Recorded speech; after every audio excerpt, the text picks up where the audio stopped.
Friends welcome back to our channel. Friends మన యొక్క AP రాష్ట్ర వ్యాప్తంగా పెన్షన్లకు సంబంధించి అంటే పెన్షన్దారులకు ఏప్రిల్ 1న ఇవ్వబోయే పెన్షన్లకు సంబంధించి ఏపీ ప్రభుత్వం శుభవార్త అయితే చెప్పారు. అలాగే పెన్షన్దారులకు సంబంధించినటువంటి పెన్షన్లు కొన్ని కారణాల చేత అయితే రద్దు చేస్తున్నారు. మీ యొక్క పెన్షన్ ఉందో లేదో డిస్క్రిప్షన్లో లింక్ అనేది ప్రొవైడ్ చేస్తాను. జస్ట్ ఆ లింక్ పైన మీరు క్లిక్ చేశారనుకోండి, మీకు వెబ్సైట్ అనేది ఓపెన్ అవుతుంది. ఓపెన్ అయిన తర్వాత మీ దగ్గర పెన్షన్ ఐడి కార్డు ఉంది కదా, సో ఆ కార్డులో పెన్షన్ ఐడి నెంబర్ అని చెప్పేసి ఉంటుందండి. ఆ నెంబర్ జస్ట్ ఎంటర్ చేసి మీరు సబ్మిట్ చేస్తే చాలు, మీ యొక్క పెన్షన్ అనేది యాక్టివేషన్ చూపిస్తే కనుక మీరు టెన్షన్ పడాల్సిన అవసరమే లేదు. ఒకవేళ ఇన్యాక్టివేషన్ చూపిస్తే కనుక ఏ కారణంగా వాళ్ళు ఇన్యాక్టివేట్లో పెట్టారో కూడా మీకు రీజన్ అనేది ఇస్తుంది. సో దాని ద్వారా మీరు మళ్ళీ సచివాలయాలకు వెళ్ళి దానికి సంబంధించి రెక్టిఫికేషన్ చేసుకోవాలి. ఇక వివరాలకు వెళ్ళినట్లయితే మన యొక్క ఏపీ రాష్ట్ర వ్యాప్తంగా ఏప్రిల్ 1న ఇవ్వబోయే పెన్షన్దారులకు సంబంధించి మనకు శుభవార్త అయితే చెప్పారన్నాను కదా. ఆ శుభవార్త ఏంటంటే మన యొక్క ఏపీ రాష్ట్ర వ్యాప్తంగా పెన్షన్దారులలో ఎవరైతే భర్త చనిపోయి ఉంటారో సో అలాంటి వారికి భర్తకు సంబంధించినటువంటి పెన్షన్ అనేది భార్యపైకి ట్రాన్స్ఫర్ అవుతుంది.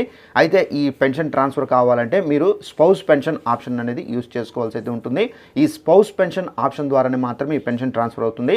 అయితే ఇది మనం ఎలా అప్లై చేసుకోవాలని చేసుకున్నట్లయితే మీ యొక్క ఏదైతే చనిపోయినారో వారికి సంబంధించిన డెత్ సర్టిఫికేట్, అలాగే ఆధార్ కార్డు, రేషన్ కార్డు అనేది తీసుకుని వెళ్ళి గ్రామ మరియు వార్డు సచివాలయంలో స్పౌస్ పెన్షన్ ఆప్షన్ ద్వారా మీరు అప్లై చేసుకోవాల్సి అయితే ఉంటుంది. అప్లై చేసుకున్న తర్వాత వీళ్ళు అంటే సచివాలయ అధికారులు వెరిఫికేషన్ అయితే చేస్తారు. వెరిఫికేషన్ చేసిన తర్వాత మీకు పెన్షన్ అనేది ఒకవేళ మీరు ఎలిజిబుల్గా ఉంటే కనుక మీ యొక్క పెన్షన్ అనేది మీ పైకి అయితే ట్రాన్స్ఫర్ అవుతుంది.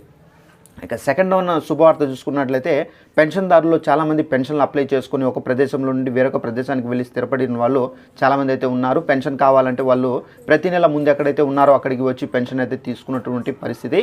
అయితే ఈ ఆప్షన్కి సంబంధించి యూజ్ చేసుకొని మీ యొక్క పెన్షన్ అనేది సో ఇప్పుడు మీరు ఎక్కడైతే ఉన్నారో అక్కడే మీరు మీ యొక్క పెన్షన్ మార్చుకోవచ్చు.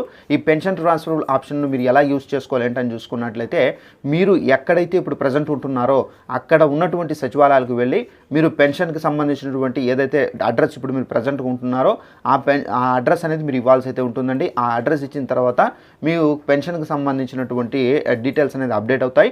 అప్డేట్ అయిన తర్వాత మీకు ఏప్రిల్ 1న అయితే మీ యొక్క ఇప్పుడు మీరు ఎక్కడైతే ఉంటున్నారో అక్కడ ఉన్నటువంటి సచివాలయ అధికారులు మీ ఇళ్ళకు వచ్చి పెన్షన్ అనేది ఇవ్వడం అయితే జరుగుతుందండి. సో ఇదండి మనకు పెన్షన్దారులకు సంబంధించి ఉన్నటువంటి శుభవార్త. అలాగే మనకు కొత్త పెన్షన్లు ఎప్పుడు విడుదల చేస్తారని చెప్పేసి చాలామంది అడుగుతున్నారు.